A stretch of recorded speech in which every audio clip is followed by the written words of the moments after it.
পৃথিবীতে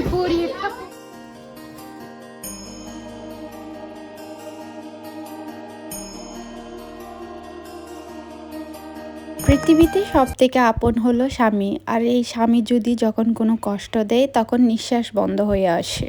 আর একজন নারী যতই একা জীবন চালাতে চায় ততই সে কষ্ট পেতে থাকে। নারী কখনো একা জীবন কাটিয়ে সুখী হতে পারে না, সেটা নারী হোক বা পুরুষ। সুখী হতে হলে একটা সংসার তো অবশ্যই প্রয়োজন। হ্যালো এভরিওয়ান, আসসালামু আলাইকুম। সবাই কেমন আছেন? কে কোথায় থেকে আমাকে দেখছেন এবং কী অবস্থায় আছেন? আশা রাখি আল্লাহর রহমতে সবাই ভালো আছেন। সন্ধ্যার পর জানতে পারি আমার ছেলে যে টিচারের কাছে টিউশন পড়ে ওই টিচারের মেয়ের হচ্ছে জন্মদিন। তো হঠাৎ করে বলেছে, আমার ছেলে কিন্তু খালি হাতে যেতে চাইতেছিল না। তো আমার ঘরে কিছু জিনিস ছিল, ক্রিম, সাবান, পারফিউম বোতল ছিল, সবগুলা নিউ ছিল। তো ভাবছি ওখান থেকে দিয়ে দিব, যেহেতু শীতকাল ওর মাও ইউজ করতে পারবে, মেয়েটাও ইউজ করতে পারবে। তো আমি কিছু টাকাও দিয়েছিলাম, যেটার দেখানো হয়নি। তো আমি সুন্দর করে এগুলো র্যাপিং করে নিয়েছি। আসলে মেয়েটা হচ্ছে এতিম, ওর বাবা ছিল, ওরা বাবার সাথে এখানে দুবাইতে এসেছিল। ওর মার অনেক ফ্যামিলি মেম্বার এখানে থাকেন, কিন্তু ওনার হাজব্যান্ড ওনাকে ফেলে পাকিস্তান চলে গিয়েছে, ওখানে গিয়ে আর একটা বিয়ে করেছে। তো এই হলো অবস্থা, মেয়েটা এতিম, তাই আর কি। ও মাটা সিঙ্গেল মাদার, আর অনেক কষ্ট করে এখানে টিউশন পড়িয়ে হচ্ছে মেয়েকে নিয়ে একা থাকে। অবশ্য ওনার ভাই থাকে, বোনরা থাকে, ভাবি থাকে, অনেকে আছে, কিন্তু কেউ কোনো হেল্প করে না। নিজেই মানে টিউশন করে যতটুকু পারে চলতে পারে, তবে ভাই মনে হয় হেল্প করে। তো হেল্প না করলে আসলে এখানে একদম সিঙ্গেল মাদার ওভাবে থাকতে পারবে না, কারণ শুধু টিউশন করে এখানে তো জীবন চলবে না।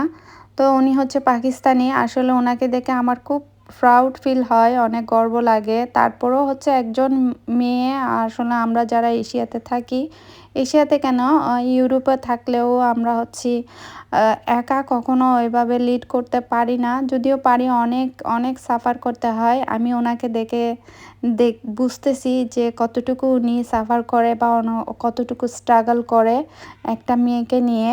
ওনার গল্পটাই বলছি আপনাদেরকে। ওনার হাজব্যান্ড হচ্ছে আছে, মেয়েটা কিন্তু ওনার নিজের না, ওটা হচ্ছে উনি অ্যাডপ্ট নিয়েছেন, পালে আর কি। তো ওকে নিয়ে, মেয়েটাকে নিয়ে এখানে পাকিস্তান এসেছিল।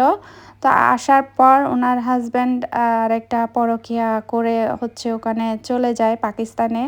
আর উনিও চায় না যে ওনার সাথে সংসার করতে, কারণ ওনার মনে হয় বাচ্চা আর কখনো হবে না।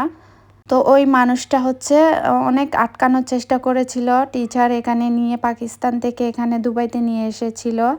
তো কি করবে, ওনাকে আর আটকাতে পারেনি। ভালোবাসা দিয়ে আটকানো যায় না পুরুষকে। তো সব পুরুষকে কিনা জানি না, কিন্তু ভালোবাসা দিয়ে আটকাতে পারলো না। আর এই ছোট্ট পিচ্চিটা হচ্ছে টিচারের ভাইয়ের মেয়ে। তো ওরাও এসেছে, আমার বাচ্চাকে বলেছে যে বাচ্চাদের সবাইকে টিউশন পড়ায়, তো সবাই এসেছে এখানে।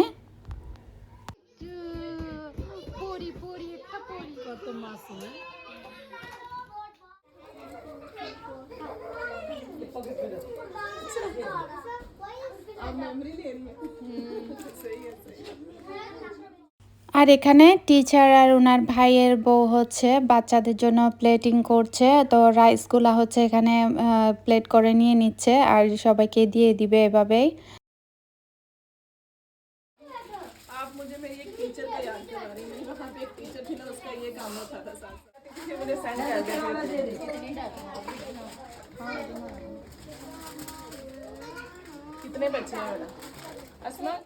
আর টিচার এখানে আমাকে বলতেছিল যে ওনাকে সেন্ড করে দেওয়ার জন্য ছবিগুলো। আর টিচারের নাকি একটা ফ্রেন্ড ছিল যেটা সব মেমোরি নিত। তা আমিও টিচারকে বলতেছি আমিও সব কিছুর ভিডিও করি, এভাবে মেমোরি নিই। ইউটিউব বা ব্লগিং করার অনেক আগে থেকে আমি ভিডিও করতাম, সব কিছু আমার মেমোরিতে থাকে। আর এটা আমার একটা শখ বলতে হবে। তো সব বাচ্চারা একদম অস্থির হয়ে গিয়েছে, অনেকটা দেরি হয়েছে। তো এখানে টিচার সব কিছু র্যাপিং করাতে একটু বাচ্চারা ওয়েট করতে করতে আসলে অনেকক্ষণ সময় হয়ে গিয়েছে। তো এখন কেকটা কাটবে বাচ্চারা মিলে, সবাই মিলে। তো বাবা ছাড়া যে এভাবে মানে দুবাইয়ের মতো একটা শহরে এভাবে স্ট্রাগল করে থাকা যায়, আসলে অনেক কষ্ট। আমরা যারা ফ্যামিলি আছি তারা তো জানি যে ফ্যামিলিরা যেভাবে স্ট্রাগল করে আছি, একজন সিঙ্গেল মাদার হিসেবে উনি যেভাবে এখানে আছেন তার জন্য আমার অনেক অনেক প্রাউড ফিল হয়। তো বাচ্চারা কিন্তু অনেক মজা করলো, এনজয় করলো। হঠাৎ করে আয়োজন করেছে টিচারে একদিনের মধ্যে আর কি। আর আমাকে বলেছিল হচ্ছে সন্ধ্যার টাইমে। তো সন্ধ্যার টাইমে গিয়ে আমি তখন ওর বাবাও ছিল না যে বাইরে থেকে গিফট নিয়ে আসবো। তো আমার বাচ্চা কিন্তু আবার গিফট ছাড়া বার্থডে খেতে আসবে না, ওর গিফট লাগবে। তাই আমার বাসায় যা কিছু ছিল ওখান থেকে একটা একটা নিয়ে হচ্ছে ওকে গিফট করে দিয়েছি।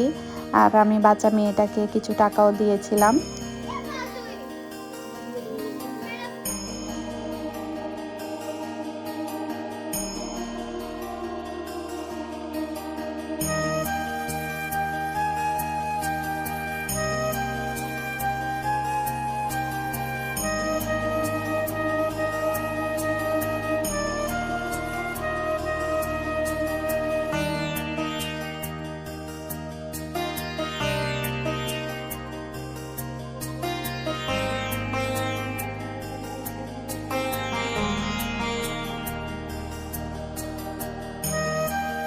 সবাই যে যেখানে আছেন ভালো থাকবেন, আল্লাহর কাছে দোয়া করি সবাই সবার সংসার নিয়ে, বাচ্চা কাচ্চা নিয়ে সবাই সবার সংসারে সুখে থাকুক, ভালো থাকুক, এটাই চাওয়া।